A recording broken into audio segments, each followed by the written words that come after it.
స్వేచ్ఛ అది నా కళ్ళ ముందు పుట్టి పెరిగిన బిడ్డ.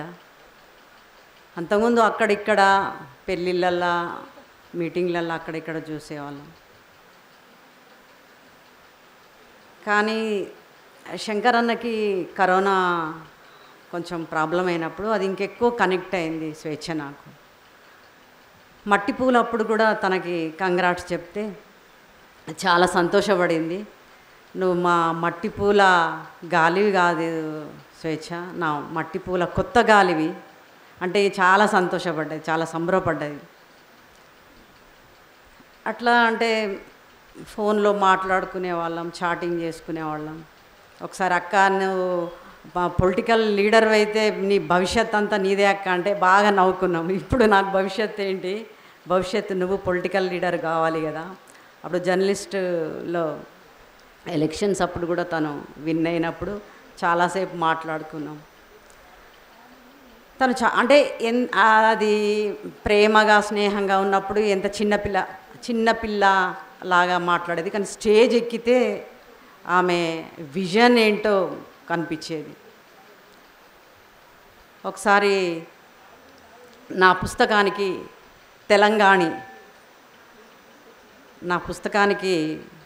మాట్లాడమని అంటే చాలా అక్క నేను నిన్ను పిలవలేదు మట్టి పూల గాలికి, నువ్వు మాత్రం నన్ను ఎట్లా వెతుక్కున్నావు అక్క అంటే నీ మట్టి పూల గాలే నాకు ఆ కొత్త గాలి కావాలనిపించి తెలంగాణ కోసం మాట్లాడమని చెప్తున్నాను అంటే అక్క నన్ను పొలిటికల్ జర్నలిస్ట్గా నువ్వు వేయాలి. అప్పటికే అయిపోయింది, పొలిటికల్ జర్నలిస్ట్గా వేయాలక్క, నేను మామూలు జస్ట్ జర్నలిస్ట్ కాదు, పొలిటికల్ జర్నలిస్ట్ నేను. ఈ ఫోటో ఆ తెలంగాణలో మాట్లాడినప్పుడే వచ్చిన ఈ ఫోటో తనకు ఎంత ఇష్టం అంటే అక్క నేను ఈ ఫోటో అంటే నాకు చాలా ఇష్టం అక్క, ఆ ఫోటో నాకు నిజంగా ఆక్సిజన్ నింపింది.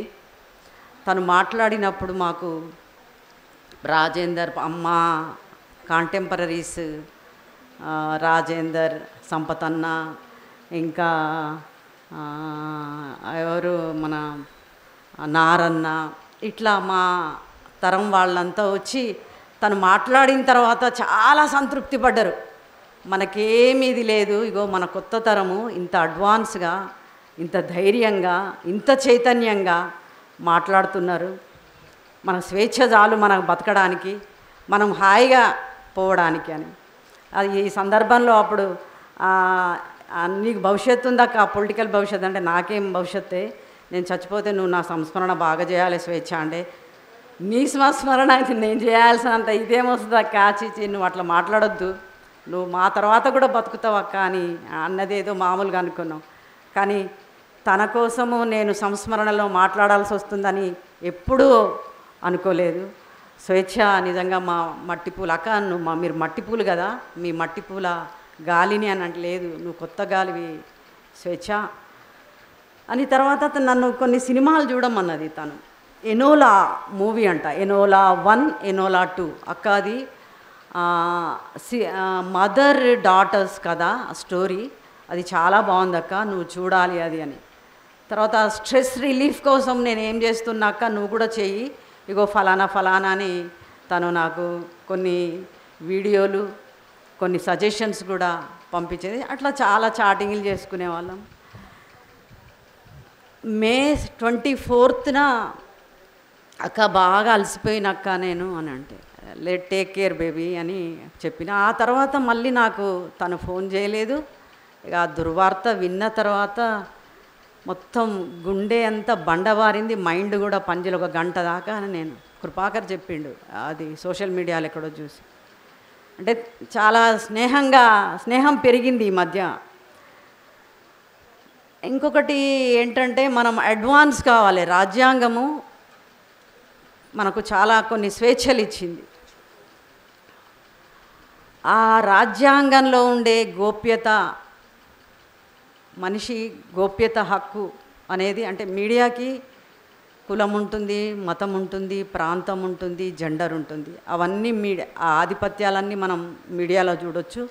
స్వేచ్ఛ విషయంలో ఎంత వికృతంగా ఉన్నాయో మనం గమనించినాం. స్వేచ్ఛ ముఖ్యంగా నేను తన అంటే ఏం కోరుకుంది అంటే ఆడబిడ్డలు భద్రంగా ఉండాలి అక్క, ఇవన్నీ జరుగుతున్న ఈ పరిణామంలో నేను ఫ్యూచర్లో నేను ఒక పెద్ద పొలిటికల్ లీడర్ని అవుతాక అది జర్నలిస్ట్ల దాంట్లో వచ్చినప్పుడు తను గెలిచినప్పుడు అదొక గొప్ప ఇది షేర్ చేసింది. నేను ఫ్యూచర్లో గొప్ప లీడర్ని అవుతాక అని, ఒక పొలిటికల్ లీడర్ని అవుతా, పార్టీ పెడతా. ఇట్లాంటి పెద్ద ఆశయాలున్నా లక్ష్యాలున్నా గొప్ప బిడ్డ స్వేచ్ఛగా బతకాలనుకున్నది. అది చాలామంది సంపత్ అన్న బిడ్డ చాలామంది పిల్లలకి స్వేచ్ఛ అనే పేరు పెట్టిండ్రు. వాళ్ళు నిజంగా స్వేచ్ఛలాగానే నిజంగా మనమున్నామా? స్వేచ్ఛగా ఉన్నామా? మనం ఇంట్లో ఒకలాగా బయట ఒకలాగా, బయట ఇట్లా కలుస్తాం, తర్వాత ఎవరి జీవితాల్లో ఎన్ని సముద్రాలు, ఎన్ని మొసళ్ళు, ఎన్ని తిమింగలాలు ఉన్నాయో ఎవరికి ఈ సోషల్ మీడియా వచ్చిన తర్వాత ఇంకా అవి ఎక్కువైపోయినాయి. ఐసోలేటెడ్గా మనిషి అయిపోయాడు. బిడ్డల్ని తను ఒక చిన్న పోయం తను అంటే భద్రంగా పెట్టుకోండి, ఆడబిడ్డల్ని భద్రంగా బతకనియరా అని సారంగలో రాసింది. అదొక్కటి స్వేచ్ఛకి మనం ఇచ్చే గొప్ప నివాళి. స్వేచ్ఛలాగా మన బిడ్డలు మనం అడ్వాన్స్ కావాలి. పోనీ బిడ్డ ఒకటి బృద అంటింది, పోనీ బిడ్డ నా గుండె ఉన్నది దాచుకోవడానికి, నా కడుపు ఉంది దాచుకోవడానికి అనే ఇదిగా ఉండాలి సమాజం. నేను ఒక చిన్న ఉదాహరణ చెప్తా. మొలుగు పాకాల దగ్గర ఇప్పటికీ అడవి బాగా ఉంటుంది. ఇది రామప్ప దగ్గర చుట్టూ పెద్ద అడవి. ఒక 70 ఏళ్ళ కింద మా పెద్దమ్మ ఆమె బయట పాఠకుల కాడ గడి ఒక పెద్ద దొర, అది ఎవరంటే బెంగాల్ దొర. ఆయన పాఠకుల ముందు ఒక బిడ్డను చంకనేసుకొని ఇంకొక బిడ్డని కూర్చోబెట్టి బయట వాకిలి ఊడుస్తుంది మా పెద్దమ్మ.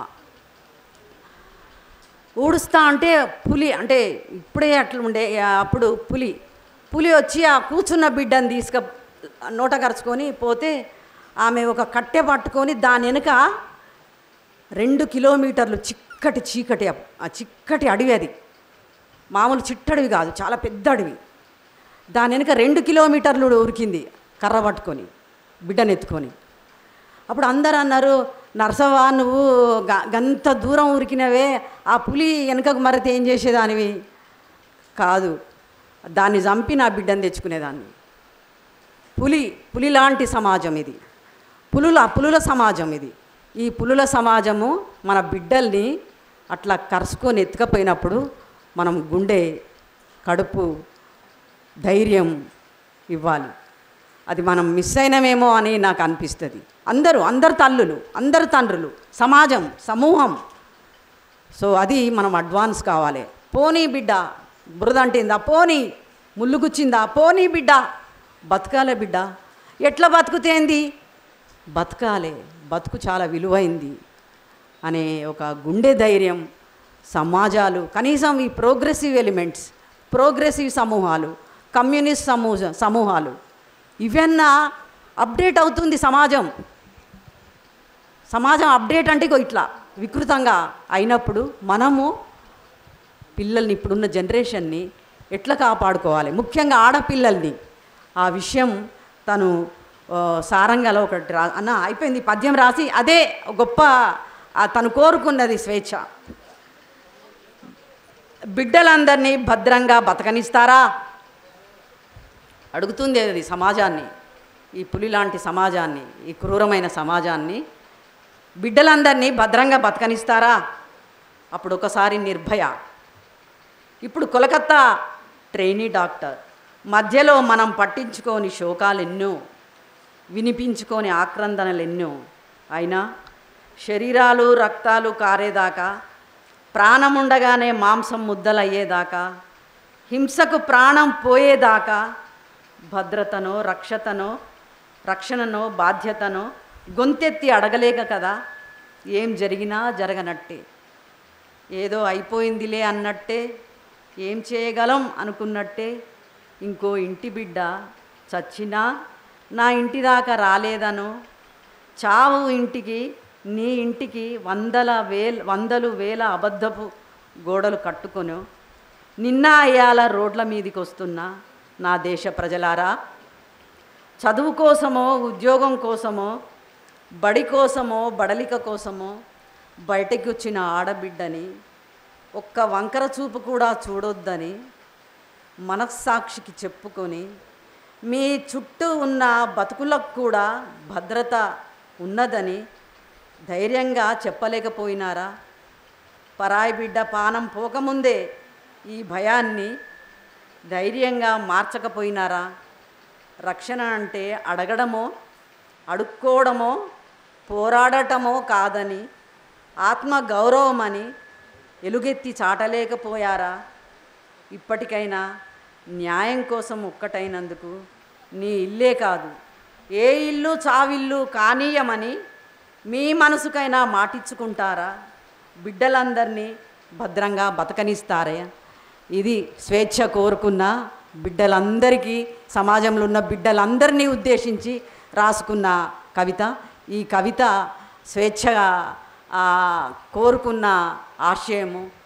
సో అట్లా బిడ్డల్ని బతకనివ్వాలి అని కోరుకున్న ఆ కవిత్వము స్వేచ్ఛకి నివాళిగా మనము దాన్ని స్ఫూర్తిగా తీసుకొని ఈ సమాజంలో బిడ్డల్ని బతకనివ్వాలనే ఒక ప్రేరణతోని చైతన్యంతో కదలాలని, అదే స్వేచ్ఛకు నిజమైన నివాళని కోరుతూ థ్యాంక్ యూ.